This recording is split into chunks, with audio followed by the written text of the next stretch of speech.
Buenas tardes otra vez a todos. Vamos a trabajar hoy en un tema muy importante. Todos los que tratamos de la escritura son muy importantes, pero el que vamos a tratar hoy es muy bonito, pero muy importante porque tiene que ver con lo que hay en nuestro corazón. Nuestra lectura está en Mateo 5 del 21 al 26. Mateo 5 del 21 al 26, pero vamos a orar primero. Señor, muchas gracias te damos esta tarde. Gracias, Señor, por tu palabra bendita. Gracias, Señor, porque delante de ti están todas nuestras intenciones y todo lo que hay en nuestro corazón. Tú lo conoces. Y Padre Santo, estamos pidiendo que tú nos hables el día de hoy y que nos des, Señor, la gracia tuya para querer obedecerte y para obedecerte también. Gracias, bendito Dios, porque tú eres muy bueno. Gracias porque mandaste a Jesús para morir por nosotros en la cruz. Y gracias por tu palabra. Gracias por todo lo que nos das y por lo que no nos das. Muchas gracias. En el nombre de Jesús. Amén. Bueno, vamos a leer primero nuestro texto. Oísteis que fue dicho a los antiguos, no matarás. Y cualquiera que matare será culpable de juicio. Pero yo os digo que cualquiera que se enoje contra su hermano será culpable de juicio. Y cualquiera que diga necio a su hermano será culpable ante el concilio. Y cualquiera que le diga fatuo quedará expuesto al infierno de fuego. Por tanto, si traes tu ofrenda al altar y allí te acuerdas de que tu hermano tiene algo contra ti, deja allí tu ofrenda delante del altar y anda. Reconcíliate primero con tu hermano y entonces ven y presenta tu ofrenda. Ponte de acuerdo con tu adversario pronto, entre tanto es que estás con él en el camino. No sea que el adversario te entregue al juez y el juez al alguacil y seas echado en la cárcel. De cierto te digo que no saldrás de allí hasta que pagues el último cuadrante. No podemos salirnos de nuestro contexto, de lo que el Señor ha venido diciendo desde que empezó el Sermón del Monte, hablando de los bienaventurados, hablando de que somos sal y luz y también diciendo que Él ha venido a cumplir la ley, no a traer una ley nueva, sino a cumplir la ley de Moisés.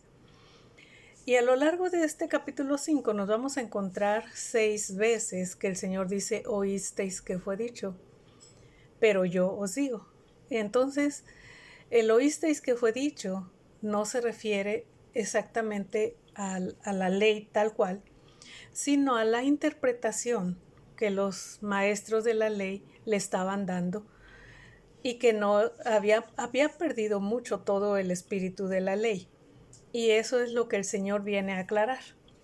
Entonces va a dar la explicación de algunos mandamientos que habían sido enseñados desde una perspectiva muy superficial, como vamos a ver ahorita. Y el Señor se va a referir a las intenciones y los pensamientos del corazón, pero también va a dar la aplicación práctica para que sepamos cómo vivir cuando el Señor nos está hablando de tal o cual mandamiento o de tal o cual enseñanza. Entonces, la primera parte la tenemos en el versículo 21. Oísteis que fue dicho a los antiguos, no matarás, y cualquiera que matare será culpable de juicio. Esto hace referencia al sexto mandamiento que encontramos en la ley de Moisés. Pero la ley nada más decía no matarás. Y luego, o sea, no tenía el agregado cualquiera que matare será culpable de juicio. Pero eso de cualquiera que matare será culpable de juicio sí estaba marcado en otras leyes. Pero al decir eso, se pierde el sentido de esta ley. Entonces, en Éxodo 20:13, que está es el sexto mandamiento, dice no matarás. Desde el inicio de la creación, Dios había hablado de no matar a ninguna persona.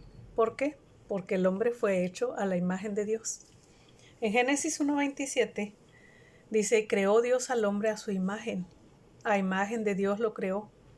Varón y hembra los creó. En Génesis 9:6, después del diluvio, cuando está hablando con Noé, esto es lo que dice, el que derramare sangre de hombre, Por el hombre su sangre será derramada, porque a imagen de Dios es hecho el hombre. Entonces, la prohibición en la ley de no matar tiene como propósito preservar la imagen de Dios.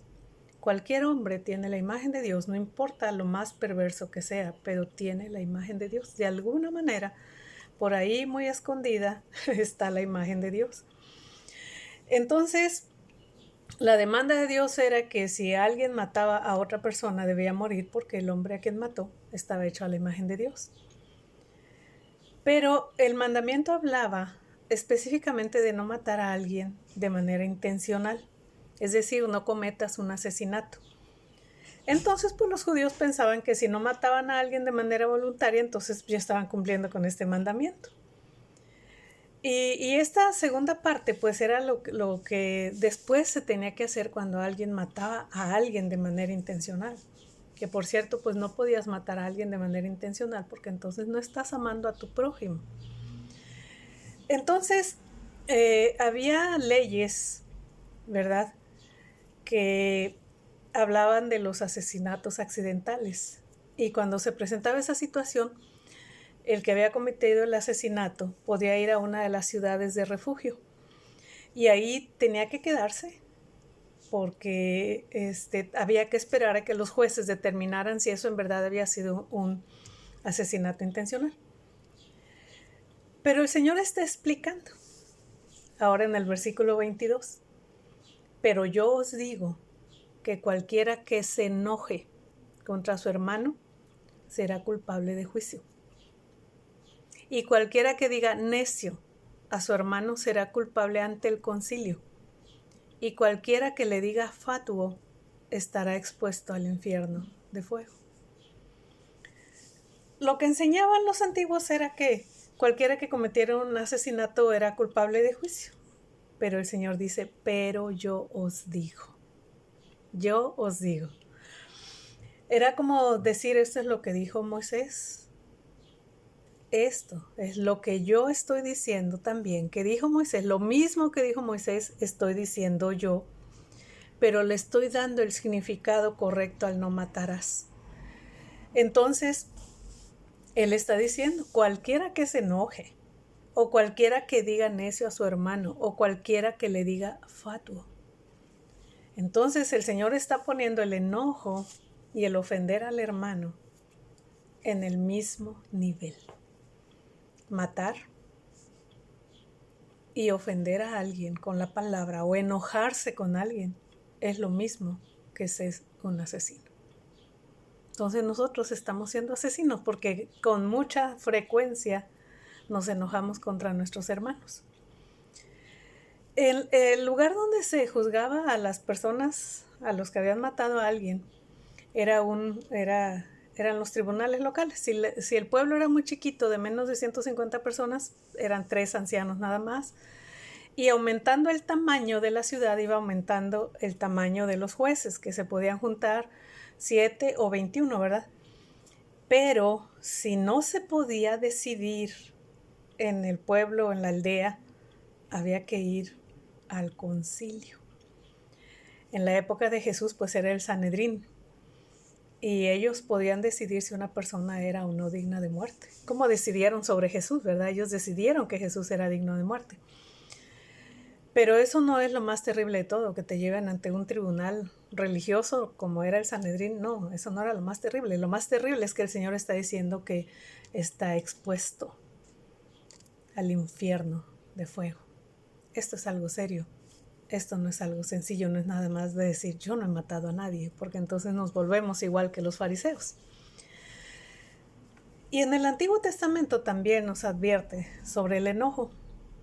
Dice Eclesiastés 7:9, no te apresures en tu espíritu a enojarte, porque el enojo reposa en el seno de los necios.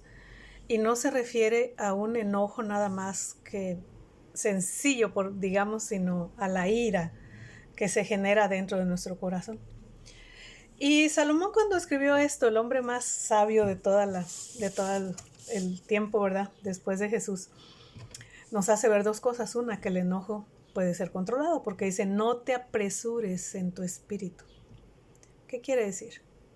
Analiza antes de enojarte. A veces nos enojamos por tonterías.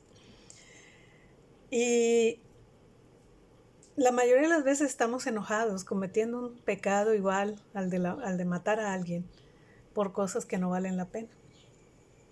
Pero eso requiere un gran esfuerzo de nuestro corazón. Y la otra cosa que nos está diciendo Salomón es que el enojo reposa en el seno de los necios. Una respuesta automática, a veces tenemos, ya viene espérate, todavía no te he hecho nada, ya estás enojado, ¿verdad? El asunto es que cuando habla de que el enojo reposa en el seno de los necios, está hablando de los que no conocen al Señor. Por eso nos advierte a nosotros que no nos apresuremos en nuestro espíritu a enojarnos, porque entonces nos estamos portando como si no conociéramos al Señor, ¿verdad? Y nuestro corazón es bueno, porque el Espíritu del Señor vive en nosotros, nuestro corazón es bueno. Pero tenemos la responsabilidad de que nuestro corazón esté lleno de la palabra de Dios para que actuemos como lo que somos, para que actuemos como hijos de Dios. Entonces el Señor que nos está haciendo ver que no matarás no se refiere a matar a alguien de manera intencional nada más, sino que tiene que ver con lo que hay en el corazón y cómo esto trasciende en lo que decimos y lo que hacemos. Y Jesús dijo en Lucas 6:45, el hombre bueno del buen tesoro de su corazón saca lo malo, lo bueno, y el hombre malo del mal tesoro de su corazón saca lo malo, porque de la abundancia del corazón habla la boca. Así que lo importante pues es lo que hay en el corazón. Un hombre bueno en su corazón tiene un buen tesoro y un hombre malo en su corazón tiene un mal tesoro. De allí sale lo que decimos. Cuando ofendemos a alguien con nuestras palabras, lo que sale de nuestra boca es lo que está allí. Entonces aquí necesitamos pensar cómo está nuestro corazón y cómo respondemos. Ahora, nosotros tenemos un corazón bueno. Tenemos un corazón bueno, pero debe ser moldeado de acuerdo con la palabra de Dios y debemos de actuar de manera que honremos a nuestro Señor y Salvador Jesucristo. El Señor nos acaba de decir, en los versículos anteriores, en este mismo capítulo 5, nos acaba de decir que somos los de limpio corazón. Nos acaba de decir que somos la sal de la tierra y la luz del mundo. Entonces, nuestro corazón es bueno. El Señor está con nosotros. En nuestra vida, el Señor vive en nosotros. Entonces, ¿qué es lo que nos corresponde? Pues llenarlo de la palabra de Dios para que respondamos de acuerdo con la palabra de Dios. Y ahora lo que sigue en los versículos siguientes es la aplicación que el Señor va a dar a dos situaciones diferentes. Una de ellas tiene que ver con el hermano y la otra tiene que ver con un adversario. Las dos cosas tienen que ver con un comportamiento anterior. Pero allí viene el enlace entre estos versículos 23 y 24 con los que el Señor dijo en el 21 y el 22. Entonces dice en el 23 y el 24 cómo lo está ligando, porque dice por tanto, ¿verdad? O sea, por lo que acabo de decir es esto que les voy a decir ahorita. El Señor nos habla de cómo vamos a adorar al Señor, porque nos dice, por tanto, si traes tu ofrenda al altar y allí te acuerdas que tu hermano tiene algo contra ti. ¿Por qué tu hermano tiene algo contra ti? ¿Porque lo ofendiste? ¿O porque te enojaste con él? ¿O porque le dijiste palabras parecidas a necio o a fatuo? Y las palabras que usa el escritor de la palabra aquí en Mateo son palabras muy duras. Se refiere a las personas como estúpidos, como imbéciles, como idiotas o cabeza hueca. Entonces dice, si tu hermano tiene algo contra ti, pues si le dijiste, si le hablaste en ese tono y le hablaste en esa forma, claro que lo ofendiste y tiene algo contra ti. Y ahora el Señor te está diciendo, ve y resuelve ese problema. El versículo 24, deja allí tu ofrenda delante del altar y anda, reconcíliate primero con tu hermano y entonces ven y presenta tu ofrenda. ¿Y qué quiere decir reconcíliate con tu hermano? Ve a pedirle perdón con toda humildad. Para Dios es más importante que estés en paz con tu hermano a que le traigas una ofrenda. Entre paréntesis, el Señor no necesita nuestras ofrendas, ¿eh? Nosotros somos los que necesitamos venir a ofrendar. Cierro paréntesis.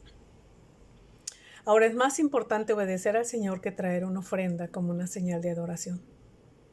Traemos una ofrenda porque reconocemos que el Señor es más grande que nosotros, que Él está por encima de nosotros y por eso nosotros le traemos una ofrenda cuando venimos a su casa. Pero ¿qué pasa también?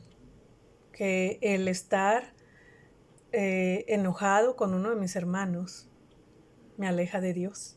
No nada más me aleja de mi hermano, que en última instancia a lo mejor ni nos importa, que nos debe de importar, Jesús lo está diciendo, pero también me aleja de Dios.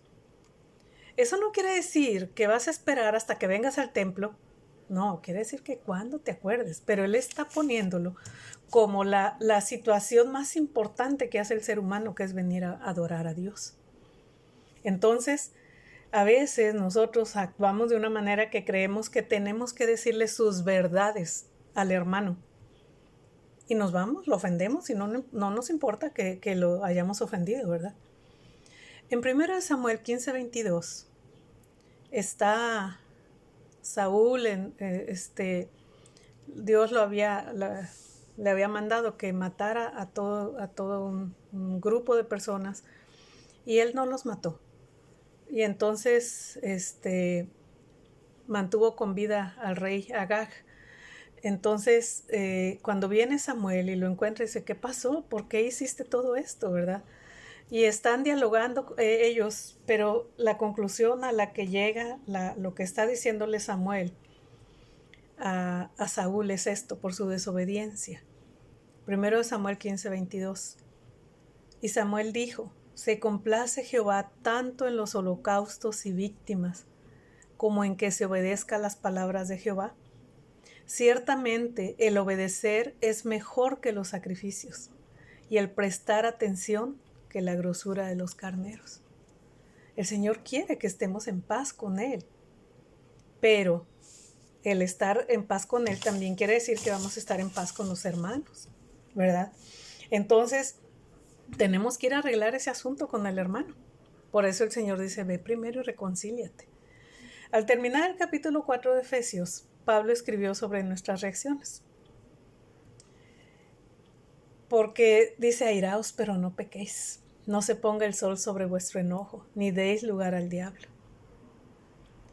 El que hurtaba no hurte más, sino trabaje haciendo con sus manos lo que es bueno para que tenga que compartir con el que padece necesidad. Ninguna palabra corrompida salga de vuestra boca, sino la que sea buena para la necesaria edificación, a fin de dar gracia a los oyentes. Y no contristéis al Espíritu Santo de Dios, con el cual fuisteis sellados para el día de la redención. ¿De qué está hablando Pablo? De lo que tenemos en el corazón. Entonces no debemos de decir ninguna palabra que ofenda, sino palabras que edifiquen y den gracia, porque si no vamos a estar matando a nuestro hermano, nos estamos convirtiendo en homicidas. Y los últimos dos versículos, aquí en Efesios 4, 31 y 32 dice, quítense de vosotros toda amargura, enojo, ira, gritería y maledicencia y toda malicia. Antes sed benignos unos con otros, misericordiosos, perdonándoos unos a otros, como también Dios os perdonó a vosotros en Cristo. Entonces, si no vamos a pedir perdón y si no perdonamos a nuestros hermanos, entonces nos estamos convirtiendo en una persona amargada, porque la falta de perdón en eso es lo que te convierte en una persona amargada y por eso reaccionas como reaccionas, porque no has querido perdonar o no has ido a pedir perdón. Entonces, Dios no va a hacer lo que nos pide que nosotros hagamos, ¿verdad? Por eso Jesús dice, ahorita le habla a tu hermano, no, ¿verdad? El Señor dice, ve y reconcíliate primero con tu hermano. Pero aquí está nuestra responsabilidad también en qué es lo que hay adentro de nuestro corazón. Qué tanto estamos leyendo y escudriñando la palabra del Señor cada día. Entonces, cuando ya te pusiste en paz con tu hermano, pues ya puedes venir a presentar esta ofrenda, porque Dios la va a recibir de un corazón que quiere agradarle. ¿Cuántas veces has venido a adorar al Señor con un gran enojo en tu corazón contra tu hermano? Pero el Señor te está diciendo que vayas y arregles las cuentas. Si no las has arreglado, estás enojado con alguien, tienes que ir y arreglar eso. Y la última parte, el Señor habla de la situación con un adversario, versículos 25-26. Ponte de acuerdo con tu adversario pronto, entre tanto que estás con él en el camino. No sea que el adversario te entregue al juez y el juez al alguacil y seas echado en la cárcel. De cierto te digo que no saldrás de allí hasta que pagues el último cuadrante. Entonces aquí está hablando de una deuda, porque dice que no saldrás de allí hasta que pagues, ¿verdad? Entonces aquí hay alguien que ya actuó judicialmente en contra de ti. En la época de Jesús se podía llevar a quien había cometido un delito directamente con el juez y sin necesidad de ir con los ancianos. Claro que tenías que, el juez podía tomar la decisión. Si habías encontrado un ladrón en tu casa, lo podías llevar al juez y ahí presentar tu queja. Por eso el Señor dice que debemos ponernos de acuerdo con él pronto mientras van a presentarse ante el juez. Al parecer el adversario del que nos está hablando aquí el Señor tiene razón, porque si el juez te sentencia puedes ir a la cárcel y de ahí no vas a salir. Pero no está hablando de una cárcel física como las conocemos ahora, sino de una cárcel eterna, que es el infierno, ¿verdad?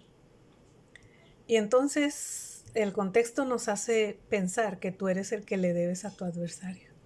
Y muchas veces lo que yo le debo a mi adversario es el perdón.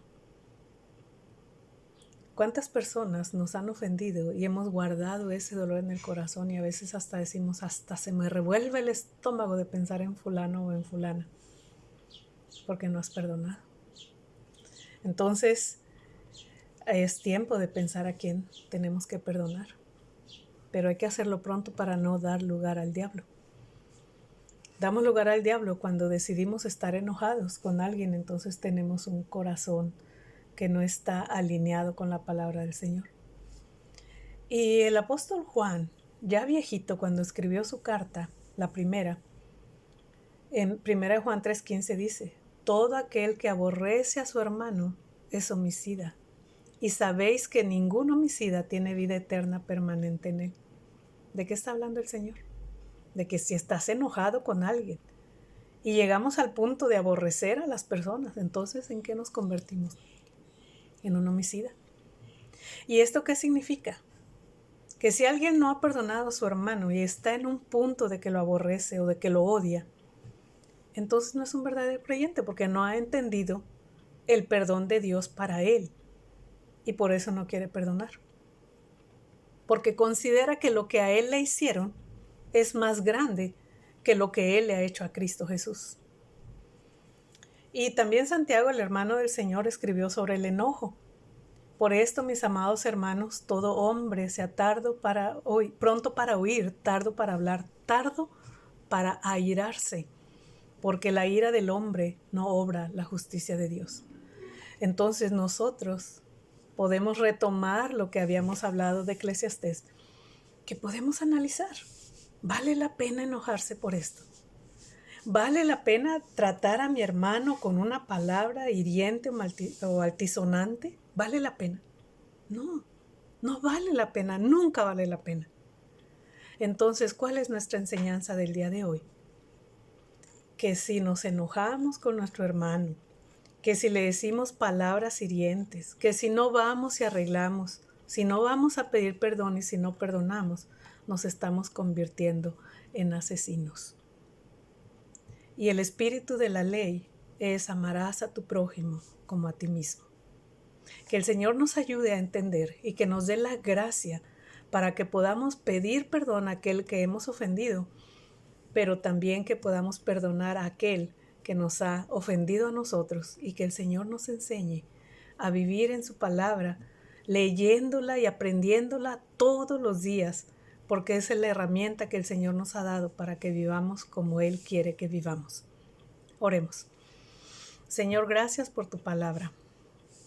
Señor, ¿cuántas veces hemos sido homicidas al aborrecer a nuestro hermano al no perdonar y al no pedir perdón. Señor, perdónanos. En ti hay perdón para que seas reverenciado. Pero Padre, nosotros queremos responder como tú, que tu palabra dice que cuando te maldecían tú no respondías con maldición, sino que encomendabas la causa a aquel que juzga justamente. Queremos aprender a ser como tú, Señor. Queremos aprender a vivir como tú quieres, de tal manera que nuestra vida te honre y te glorifique. Señor, somos diferentes.